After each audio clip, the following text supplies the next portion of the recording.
Selamat pagi. Untuk perkuliahan pada hari ini kita akan mempelajari atau belajar tentang yang namanya Formularium Nasional.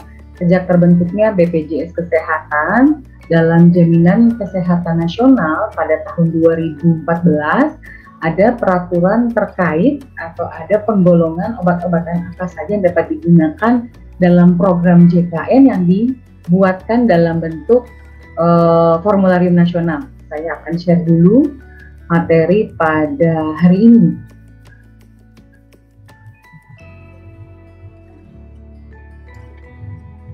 Oke.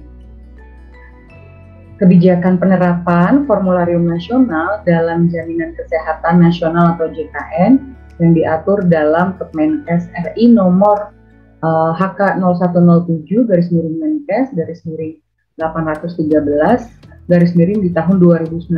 Ini yang cukup lengkap dan yang paling terbaru. Mungkin di tahun 2020 sampai tahun 2021 masih ada peraturan-peraturan terbaru yang direvisi oleh Kementerian Kesehatan.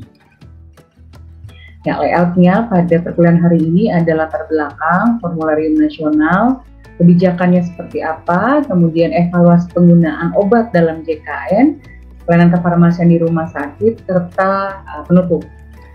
Latar belakang. Jadi pelayanan kesehatan di rumah sakit menggunakan sistem yang namanya INA-CBGs.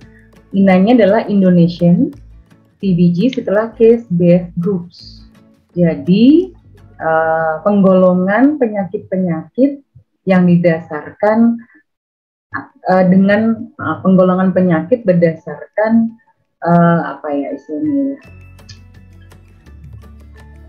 klasifikasinya seperti itu ya. Ini hanya terdapat di Indonesia, makanya istilahnya namanya adalah INA-CBGs. Kenapa perlu menggunakan INA-CBGs? Agar suatu pelayanan kesehatan di rumah sakit itu berjalan secara rasional, efisien, dan efektif. Tapi penggunaan obatnya tetap harus dapat dipantau. Nah, ini merupakan suatu bagian yang tidak dapat terpisahkan terkait dengan dasar-dasar obat. Kenapa begitu, Bu? Karena apabila tidak diatur, maka mutu pelayanan kesehatannya menjadi tidak sesuai dengan standar yang berlaku di dalam pemerintahan kita. Sehingga perlu diatur di dalam yang namanya sistem INA-CBGs. Nah, oleh karena itu perlu adanya penyusunan sebagai dasar acuan nasional dalam penggunaan obat bagi pelayanan kesehatan sistem SJSN, yaitu Sistem Jaminan Sosial Nasional, untuk menjamin aksesibilitas. Jadi aksesnya juga harus gampang, dapat ditemukan dan terjangkau, serta penggunaan obatnya secara rasional. Jadi tidak boleh ada yang namanya polifarmasi kalau memang itu tidak dibutuhkan sama sekali. Makanya dapat disusun dalam suatu formularium nasional. Ini digunakan oleh seluruh pelayanan kesehatan di rumah sakit di wilayah Indonesia. Kemudian kebijakan obat nasional. Nah, peserta jaminan kesehatan ini dapat mendapatkan pelayanan kesehatan itu dan pelayanan obat dalam bentuk pelayanan obat serta BMHP untuk meningkatkan upaya-upaya pelayanan seperti promotif, preventif, kuratif, dan rehabilitatif, sehingga mutu dan biayanya dapat dikendalikan. Jadi jangan sampai udah harga obatnya mahal, mutunya nggak bagus ternyata, penyakitnya nggak sembuh-sembuh. Makanya perlu adanya kebijakan obat nasional yang diatur dalam Formularium Nasional. Ini sesuai dengan peraturan dari Undang-Undang Dasar tahun 2009 di nomor 36 tentang kesehatan. Pasal 36 disebutkan pemerintah menjamin ketersediaan, pemerataan, dan keterjangkauan perbekalan kesehatan, terutama obat-obat esensial. Ini sudah kita pelajari di minggu sebelumnya. Kemudian ini juga sesuai dengan Undang-Undang Nomor 40 di tahun 2004 tentang SJSN. Ya, pasal 24, pasal 25 di mana daftar dan harga obat yang dijamin BPJS ditetapkan oleh pemerintah. Jadi tidak boleh rumah sakit mengatur seenaknya sendiri. Ya, kemudian ini juga sesuai dengan Perpres Peraturan Presiden Nomor 111 di tahun 2013, khususnya di pasal 32, di mana pelayanan obat Alkes dan BMHP untuk peserta Jamkes atau jaminan kesehatan berpedoman pada daftar dan harga obat, Alkes dan BMHP yang ditetapkan oleh Menteri, khususnya Menteri Kesehatan, dan dituangkan dalam Fornas dan Kompendium Alkes. Kemudian ini juga sesuai dengan SK Menkes 189 di tahun 2006, dan ini merupakan kebijakan dari obat nasional. Sudah pernah dicetuskan di tahun 2006. Ya. Sehingga beberapa peraturan ini akan mendukung ketersediaan keterjangkauan obat dan Alkes serta BMHP, kemudian penggunaan obatnya dapat terjadi secara rasional dan dapat meningkatkan keamanan, mutu serta manfaat bagi masyarakat yang menggunakan, khususnya peserta BPJS Kesehatan. Kemudian bagaimana upaya peningkatan ketersediaan obat dalam mendukung keselamatan pasien atau patient safety. Nah, ini ada beberapa tahapan. Jadi ketika ada kebijakan, kita juga sudah belajar tentang apa itu arti kebijakan. Setelah ada kebijakan, akan diturunkan suatu program. Nah, program ini untuk meningkatkan ketersediaan obat dan obat rasional, di mana dituangkan dalam formularium nasional, kemudian nanti berupa e-katalog, dan bisa diakses oleh seluruh rumah sakit, dan harus sesuai juga dengan standar pelayanan kesehatan, khususnya bagian kefarmasian di rumah sakit. Kita juga sudah belajar tentang ini. Nah, nanti rumah sakit akan menjamin obatnya tersedia, kemudian mutunya juga harus yang baik, aman digunakan oleh pasien, serta dapat menimbulkan efikasi pada pasien, ya, atau obat-obatnya tersebut berkhasiat. Sehingga apabila ini dicapai, akan membuat keselamatan pasien semakin tinggi angkanya, ya.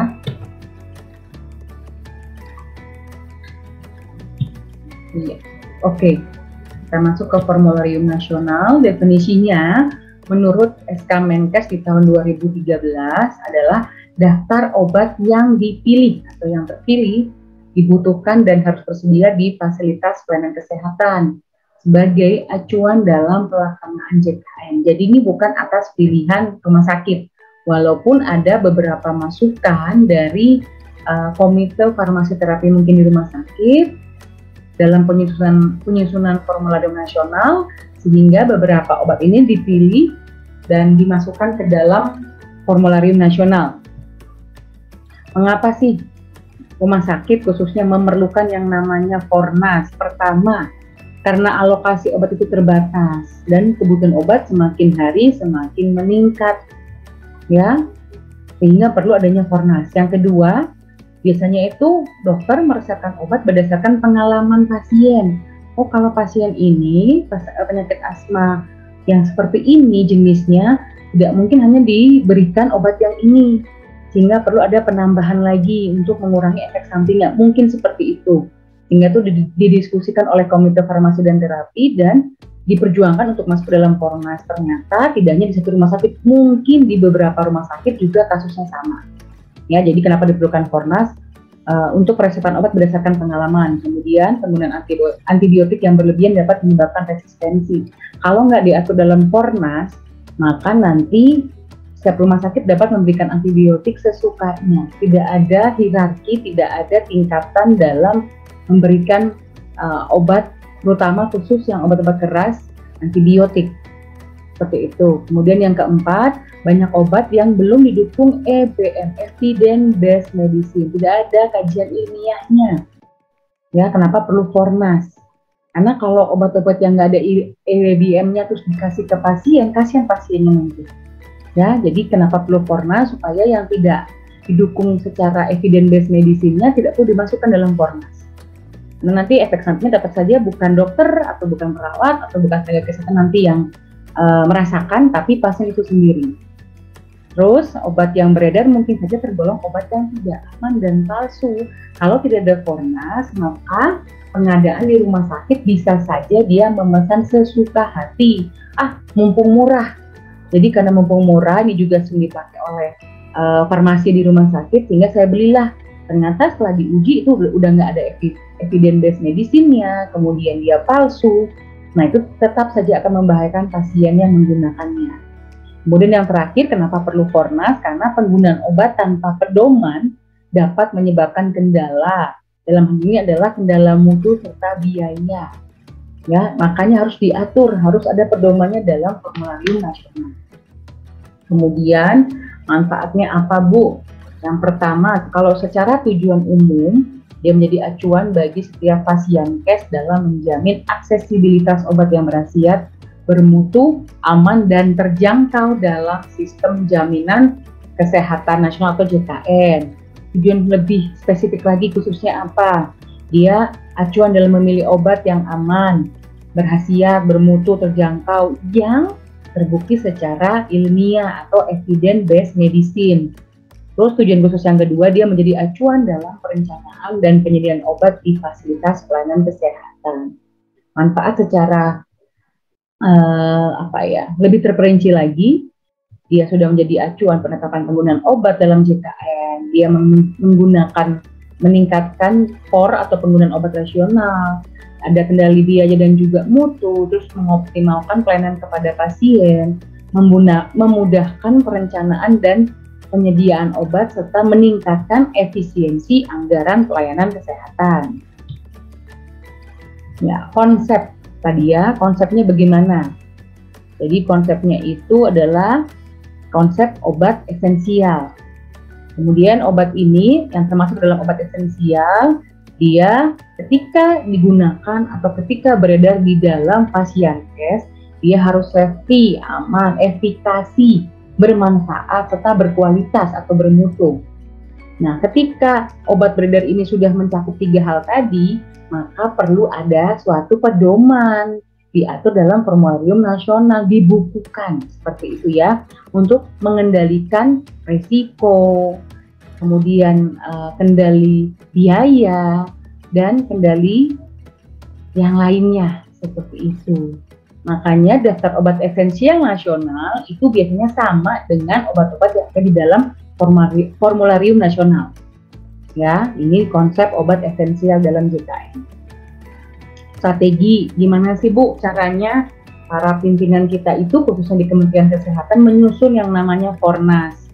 Jadi pertama itu disusun oleh komite independen. Kenapa independen? Supaya tidak memihak di salah satu pihak gitu ya. Jadi harus independen, harus dia bukan pihak yang dependen. Kemudian dia akan mengakomodir usulan-usulan stakeholder. Oh, dari rumah sakit di Papua, kasusnya begini, begini, begini. Oh, di Pulau Jawa begini, ditampung semuanya. Kemudian disusun berdasarkan kelas terapinya.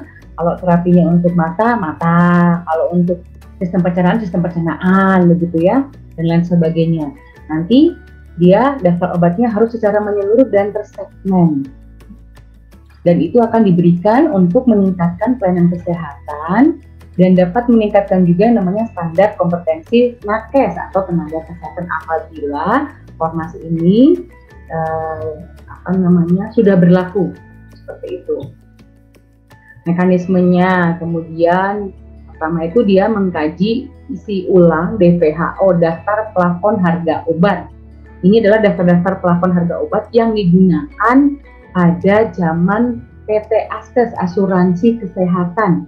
Jadi sebelum BPJS Kesehatan itu ada yang namanya PT Askes. Mungkin orang tua kalian yang bekerjanya di PNS, pegawai negeri sipil, dia akan di-cover nih kesehatannya oleh PT Askes.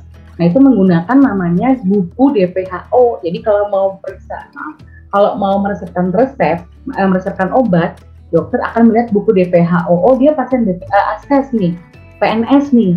Jadi nggak bisa sembarangan lagi nanti menulis resep. Nah, itu nama bukunya zaman dulu namanya DPHO, Daftar Plafon Harga Obat di tahun 2013. Dan dia juga mengkaji formularium Jamkesmas. Jadi jaminan kesehatan masyarakat biasanya tuh ini tuh dikasih kartu Jamkesmas untuk masyarakat yang tidak mampu atau tidak memiliki jaminan kesehatan. Ya, setelah itu akan dipilih nih anggota Komnas penyusunan Fornas. Setelah itu akan dibahas secara teknis, libatkan pengelola program di lingkungan Kemenkes, kemudian organisasi profesi, IAI, ID, PPNI, dan lain sebagainya, serta PT Askes. Karena nantinya PT akan berubah menjadi BPJS Kesehatan. Orang-orangnya sama saja, pegawainya sama dari pegawai PT Askes. tapi dia hanya berganti nama menjadi BPJS Kesehatan. Selain itu akan direkrut anggota komisi nasionalnya siapa-siapa saja, tahapan penilaiannya bagaimana, nanti pembahasannya didokumentasikan. Terus harus ada namanya transparansi proses pelaksanaan penyusunan, jangan sampai tadi ya berpihak sebelah pihak gitu loh. Oh, saya karena dekat dengan PT Askes, saya mau mendukung aja apapun yang menjadi keputusan dari PT Askes, saya akan menerima dan saya akan memasukkannya ke dalam Formas. Itu juga salah ya, jadi harus ada transparansi. Kriteria obat-obat apa saja yang dimasukkan ke dalam Fornas. Pertama, dia harus memiliki khasiat dan keamanan dan evidence based medicine ya. Saya ulang lagi, harus ada evidence based medicine. Kedua, dia harus memiliki rasio manfaat resiko yang paling menguntungkan. Resikonya sedikit, bahkan mencapai 0, tapi manfaatnya banyak, seperti itu. Kemudian harus punya izin edar, dan indikasinya disetujui oleh Badan POM. Kemudian dia memiliki rasio manfaat biaya yang tertinggi, dan kriteria ini tidak boleh ada yang namanya obat tradisional serta suplemen makanan. Jadi kalau golongan obatnya tradisional dan suplemen makanan, dia tidak termasuk dalam yang namanya formularium nasional. Walaupun beberapa organisasi profesi mengusulkan bagaimana kalau obat tradisional masuk juga ke dalam Fornas, tapi hanya sebagai komplementer. Jadi melengkapi peresepan obat-obat utama dari tenaga medis kepada pasien. Karena dilihat khasiatnya juga dapat melengkapi lah, sehingga nanti akan tercapainya keselamatan pasien yang lebih maksimal atau safety patient safety. Ya, ini kriteria pemilihan obat. Ya, ini ya tim Komnasnya, tim ahli, ada tim evaluasi, ada tim pelaksana. Ini ditetapkan oleh Kepmenkes. Ya, sesuai dengan Kepmenkes dan bertanggung jawab kepada Menteri Kesehatan. Kemudian usulan-usulan serta masukan di formularium nasional. Ini yang terakhir itu biasanya terdiri dari 347 instansi, di mana ada 201 rumah sakit pemerintah, baik pun dia vertikal ya, RSUD, TNI Polri khusus dan lain sebagainya. Kemudian ada juga dari rumah sakit swasta, Dinkes provinsi, Dinkes kabupaten kota, ada juga unit Kemenkes mengelola program apapun, termasuk BKKBN, serta organisasi profesi. Nanti ketika usulan ini diterima, yaitu dia akan menggabungkan nih, kira-kira mana saja yang akan dimasukkan, mana yang tidak dimasukkan, seperti itu ya. Kemudian Fornas memiliki yang namanya format dalam penulisan sistematika. Ya, kemarin yang namanya ada terminologi. Susunnya gimana, Bu? Sesuai dengan kelas terapi, nama generik obatnya bagaimana, kekuatan dan bentuk sediaannya, kemudian restriksi peresepan, terdiri dari indikasi, kontraindikasi, perhatian khusus. Nanti juga ada kolom yang tulisannya ini boleh diberikan untuk paskes tingkat 1, tingkat 2, tingkat 3, atau ini bisa untuk PRB atau program rujuk balik. Itu akan tertera di dalam kolom dari formularium nasional, di mana sebaran kebutuhan obat ini berdasarkan tingkat pelayanan dalam formularium nasional. Dari bawah ya, tingkat 1, tingkat 2, tingkat 3. PPK tingkat 1, tingkat 2, tingkat 3. Ya, dari puskesmas, klinik pertama, praktek dokter keluarga, dia akan naik termasuk rujukan sekunder, kelas C dan kelas D, serta klinik utama. Bedanya apa, Bu, klinik utama dan klinik pratama? Klinik pertama hanya boleh dokter gigi dan dokter umum saja, tidak boleh ada yang namanya dokter spesialis. Jika ada dokter spesialis, maka namanya adalah klinik utama. Itu bedanya ya. Kemudian yang PPK tingkat 3 adalah rumah sakit rujukan tersier. Bisa tipe A, bisa tipe B. Ya, ini contohnya formularium, bentuknya buku formularium di tahun 2013 pada saat. Tapi ini yang terbaru di 2014, mungkin ada lagi yang terbaru. Biasanya itu hampir sama dengan doen ya, ada yang dimasukkan, ada yang dikeluarkan. Ada kelas terapi, ada subkelas terapi, nanti ada berapa jenis item obat berdasarkan kekuatan dan bentuk sediaan.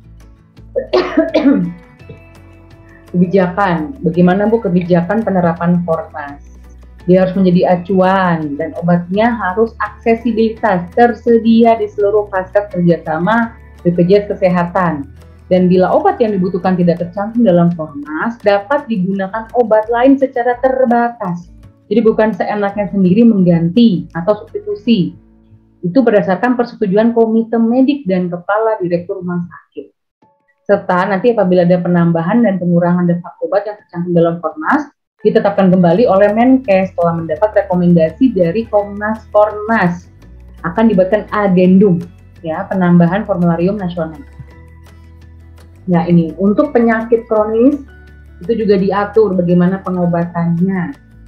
Ya, pertama itu apabila ada pasien datang dengan keluhan 9 macam penyakit kronis yang diakui oleh JKN, diabetes mellitus atau DM, hipertensi, biasanya diabetesnya dilihat diabetes tipe 2. Tipe 1 boleh nggak Bu? Boleh. Ya. Kemudian hipertensi, jantung, asma, PPOK.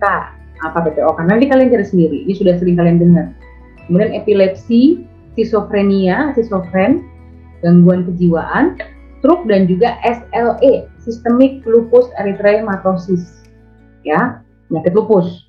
Ketika ada pasien dengan 9 gejala penyakit kronis ini berobat ke vaskes tingkat pertama, nanti dokter akan melihat, oh ternyata perlu rujukan ke rumah sakit tingkat selanjutnya atau PPK selanjutnya, yaitu ke rumah sakit tipe C atau D. Jadi kalau dari tipe C berarti harus dirujuk ke tipe B, ya. Setelah itu nanti dokter spesialis yang ada di rumah sakit itu akan melihat, oh ternyata pasien ini tidak terlalu berat gejala-gejalanya sehingga tidak perlu dirawat kontrol ke rumah sakit, bisa terapi di rumah. Nanti akan diberikan yang namanya surat rujuk balik. Makanya dimasukkan ke dalam program rujuk balik. Cukup dikontrol di PPK 1 ketika obat yang diberikan oleh dokter di rumah sakit itu memiliki efikasi, tadi ya, bermanfaat bagi si pasien sehingga penyakit kronisnya tidak menjadi parah. Makanya diobati atau tidak perlu dirujuk balik, tidak perlu kontrol ulang lagi ke rumah sakit setiap saat, setiap minggu. Cukup dengan mengkonsumsi obat-obatan saja. Dan juga pengobatan kemoterapi, talasemia, dan hemofilia juga diatur di formularium nasional.